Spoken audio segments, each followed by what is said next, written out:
reconnecting with someone who I literally met 30 seconds ago. I feel like we're besties already. WTF, what's going on? I'm here with the beautiful Eva Marie from Eva Under Fire. You are so awesome. You're just such an awesome hang. I love you. No, thank you so much. This has been wonderful. And, even just for our little 30-second chat, I immediately felt like spirit animal connection. So samesies. No doubt. No doubt. Well, first of all, I'm a fan. So I love when I become like you. fangirl, on new bands, because that is what has inspired me to be in radio for as long as I have. So I want to talk to you a little bit. I want to talk about Eva versus Amanda, because you were born Amanda Yeah. Liebberg and Eva Marie. Now, is it sort of an alter ego thing? Is it different? Is it like when Alice Cooper comes out of Vince, or when, Juliet Sims dies and Lilith Czar is born? Talk to me about the difference between the two, or is there no difference between the two? That's very interesting because it sort of became that, right? So originally, I didn't do the stage name thing, but in the same year that I was offered a record contract, I graduated with my master's and did psychology. So I'm a psychotherapist, and I wanted to be able to just like ethically separate the two. So and then I love meeting people and being with the other rockers in the same room is just so surreal to me. So like, we like to sell our own merch. I'm at the merch booth all the time, and people consistently ask me, is your name Eva? Are you Eva? Oh my gosh, look, it's Eva. And so eventually the short answer was just yes. Yes, it makes total sense. And the reason I asked you is because when I would see fan sites, some people would say, oh, I love Eva, I just met her. And then some people would say, oh, Amanda's voice on this song is just perfection.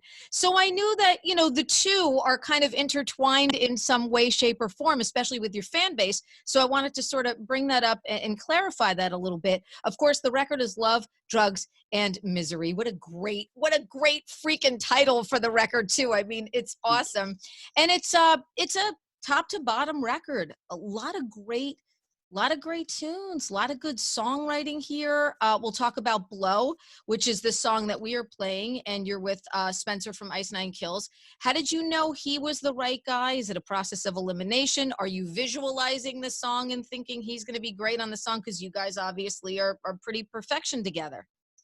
I love that. Thank you for your assessment. And I love that we're perfection together. I hope that he hears that. So maybe we could actually do this live.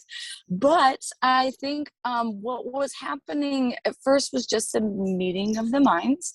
Management sort of had this idea because we are both connected and featured in the Retaliators movie. Yes. So the Retaliators movie, it was produced. It's dude, I swear, if you are a horror fan and you like Evil Dead, you have to see this. Total scream You have queen. to see this I'm movie. a total scream queen. I love horror movies. They're my absolute favorite. So when I heard that the song was in it, and then I heard you were in it, I thought, oh my gosh, this is going to be incredible. So tell me a little bit about it. It's even funnier because I'm a big chicken. I am not a horror fan at all. It's just so funny to me. I think like the horror movies that I'm a fan of are very like old school classic stuff that's got just a lot of gore and, less jump scares or like weird imagery, right? So I'm a big scaredy cat, but like I love being part of this movie. So the label had always wanted Blow to be part of the soundtrack. And because Spencer is in the film, they just decided we should maybe see if he wants to jump on the track. And I thought it was a long shot. I'm obviously I'm an Ice Nine fan and have been for years. Their newest record was absolutely killer. But I had never met him. We don't have connection like that. It's not like we go way back, so I'm like, probably not going to happen, but why not give it a shot? He not only said he wanted to jump on the track and that it was a really exciting hook, but that he wanted to also maybe the second according to his character in the film. So that's how that all came up, which I thought was super rad. And then, later on, after we had actually recorded the film and recorded the song, we met up happenstance at Welcome to Rockville and finally took some pictures and said hello and met in real life, which was great. Love that. I want to also talk about other tracks on the record. I loved when I first heard Unstoppable is so great. Was that inspired by your parents? I kind of remember reading that your parents sort of inspired that a little bit. Yeah, my parents were the rocker lover 1980s burnout, high school sweetheart love story. And so as a result of that, right, and they had a 30-year marriage. Heavy Metal Parking Lot. Your parents were like Heavy Metal Parking Lot, the documentary. Yes, That's yes. amazing. I Oh my gosh, love that's that. them. Totally them. So as a matter of fact, the second verse references a stolen red Corvette. And they didn't steal it off the lot. It wasn't that crazy. But my aunt, who is older than my dad, had a Corvette. My dad he made an extra key for himself that she didn't know about. So he would go take her car while she was at work and go pick up my mom for joyrides. Love it. Love that. So What a romantic tale. I love that. Just a fun, cool little like pay homage to, my parents' love Your story for sure. It parents, was, yeah, listening to Motley Crue in the muscle car. I love that. So you mentioned yes, earlier too that you are a clinical psychologist, a yes. licensed outpatient psychotherapist, clinical psychologist. You specialize in anxiety and depression, in substance abuse. Wow. Wow. And I remember when I Thank read you. that, when I was reading up on you and loved the music, and then I was Googling you and then getting information from your label. And I said, wow, that's incredible. Talk to me about how rock and roll marries with that, because there's definitely a synergy that goes along with the two. Oh yeah. I mean, for a long time, I wasn't sure that I could own rock music in that way. When I was coming up, I was a 90s kid. So it's like, very pop influenced, heavily pop influenced. But my parents grew up on classic rock. And so it was always just something that felt like I couldn't touch that generation. That wasn't mine, right? Until like new metal, Linkin Park, specifically with Hybrid Theory, and then later on a couple of years with Evanescence, the Fallen record. And I fell in love with how raw and real and authentic it was. And as I grew and figured out in my own head that I had some things to come to terms with, I wanted to learn more about what it was like to be raw and real and authentic. So psychology and the study of psychology was kind of where I got that idea. And then I thought, well, I want to be able to meaningfully connect with other people. And how can I do that? What can I do to make that a career path? Because a lot of people had given me so many beautiful pieces of feedback, like, you're just easy to talk to. And I'm like, I love that. So I wanted to be able to do that full time. So I said, well, I could do that one-on-one in therapy, and I could do that in masses with music. And I stayed the course with both because I wasn't really sure. I was like, one of these has got to work out, right? And then the universe laughed at me, because the same year that I graduated with my degree was the same year I was offered a record deal. Wow. Wow. And there's a meaning behind that. There's a Yeah. reason for that. There's definitely a reason for that. So how have Yep. I both, was like, divine energy exists here oh, there's somewhere. no question. It'll work There's no out. question. No question about it. So how have both things enriched you? How does the helping people enrich you as an artist, say?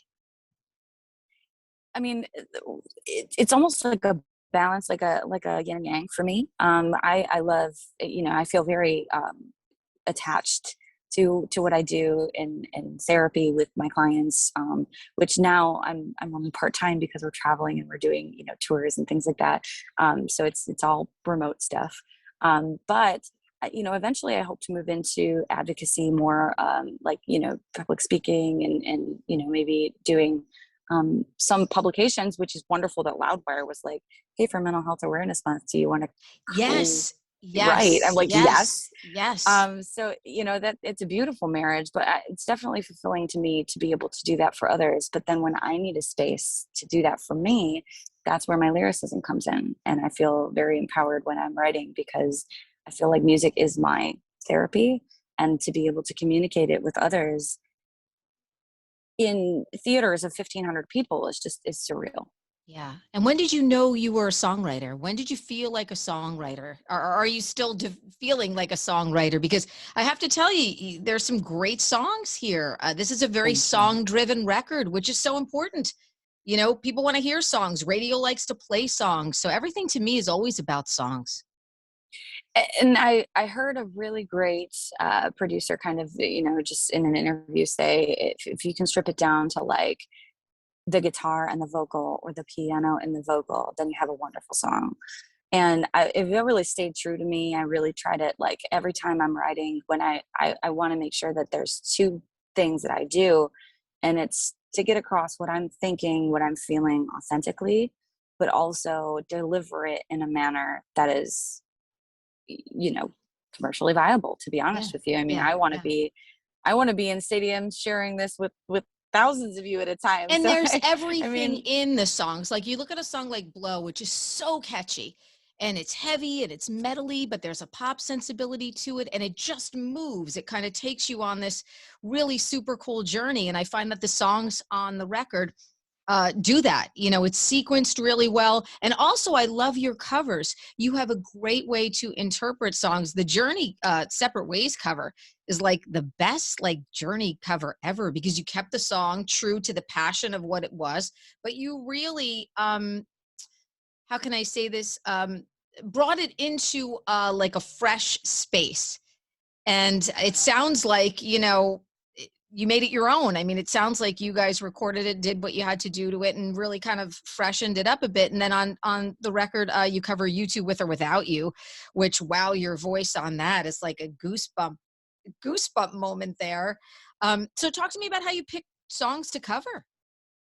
I love that. I really, you know, covers was just sort of like the oldest trick in the book that you could do as a bar gig artist. That's an original band, right? You want people to be drawn in, and pull their attention away from the televisions on the wall or the pool table. And you do that by giving them something they know, right? So we always kind of went, you know, go big or go home with covers, because we wanted people to be really, you know, excited about what we were playing.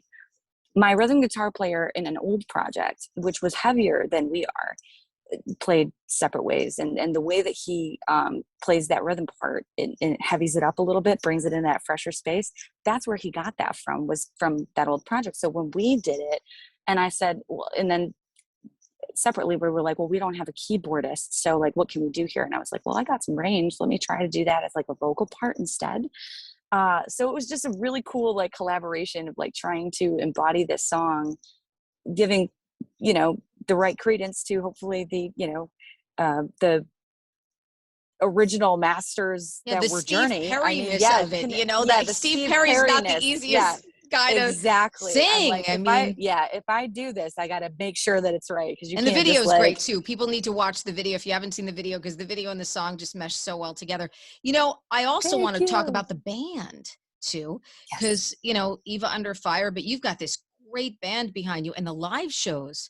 You know, everybody always talking about how great the band is live. So talk to me about the Eva Under Fire band and the folks that are playing with you. Yeah, no, I mentioned, so we're a band. This is a we were all kids playing together in the same bar scene, and then years down the line we all got together and formed this particular project. But we all met because of playing in other projects in the same bar scene.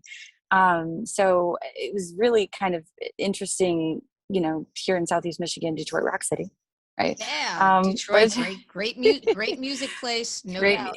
historically great music scene, right? So like we Best. were, you know, we were less, I guess, we participated in like less of a magical era, I guess, because by that time that had already left the city, you know. New metal was out. There wasn't a lot of places to play. Now everybody was kind of in bar gigs. It used to be that when we very first started, you could get in on like a local showcase and play like all 15 bands or something, and, you know, so there were still big venues that were doing things for little bands that were undiscovered. That was not happening anymore by the time we got involved with Eva Under Fire. um, but we fell immediately in love with playing together, and because all of us had done the work, I guess, paved the way in other, you know, other projects, right? We figured out how to get along with 5 other people, balancing these relationships, writing together, all jamming in the same jam space. You know, those things had all been worked out, and we really dedicated ourselves. To this day we still rehearse twice a week.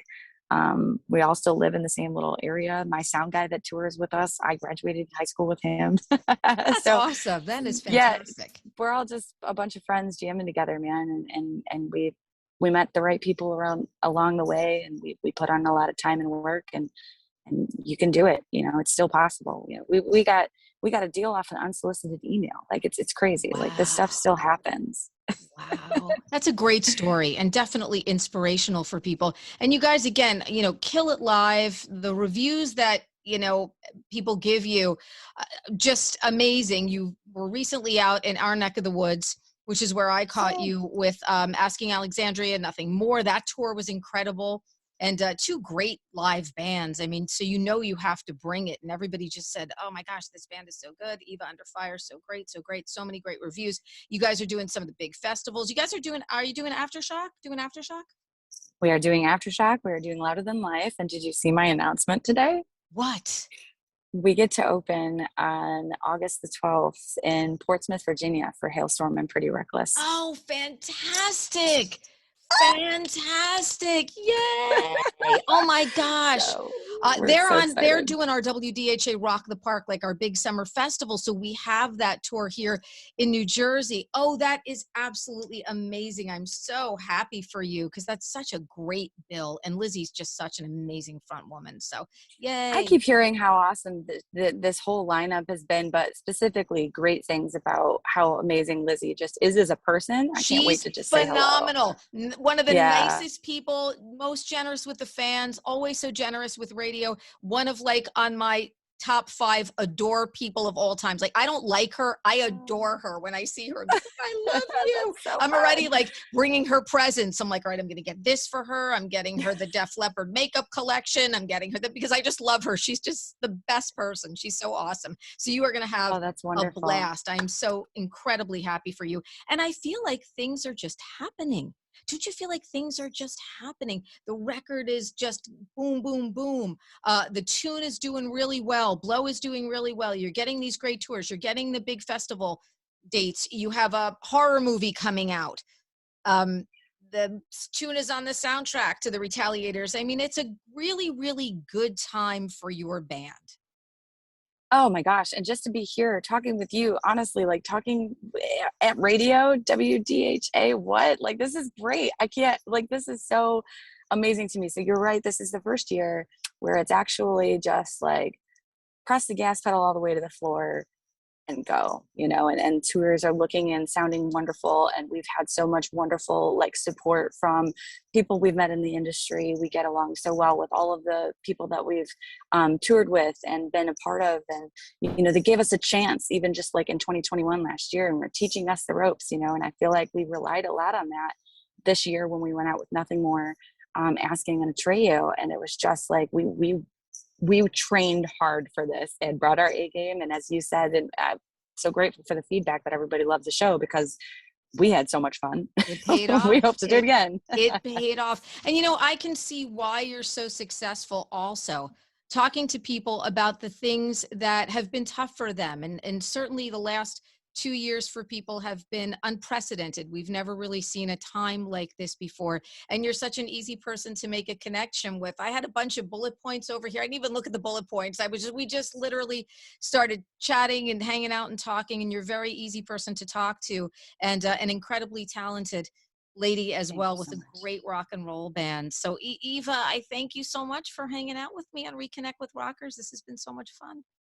Oh my gosh. Yeah. So much fun. Well, I'm sure, down the line, we'll see you around for sure. I want to see Thank you in for person. having You've me. got to come out to the station. You got to come out to Jersey. Jersey loves great rock and roll. And our listeners love new bands. That's a big deal for them. They don't want to just be that Energizer bunny hitting the wall with the same 7 bands all the time. They're always, always so open to getting to know rock and roll bands. I know New Jersey brings their A game because we've played some shows in New Jersey that were lit up. We do. So if you will have me in studio, girl, I am there. You let the label know we're coordinated. Absolutely. Thank you so much for having me. This has been so fun. Eva Marie, the best. Thank you so much. I will see you soon in person. Give you a big old post-COVID hug. Babe. Yes, babe. I'm ready for hugs. Let's do this. Thank you, dear. DHA's Reconnect with Rockers is powered by Karis Lock Company, your full-service locksmith, and Dover Dodge Chrysler Jeep Ram on Route 46 in Rockaway.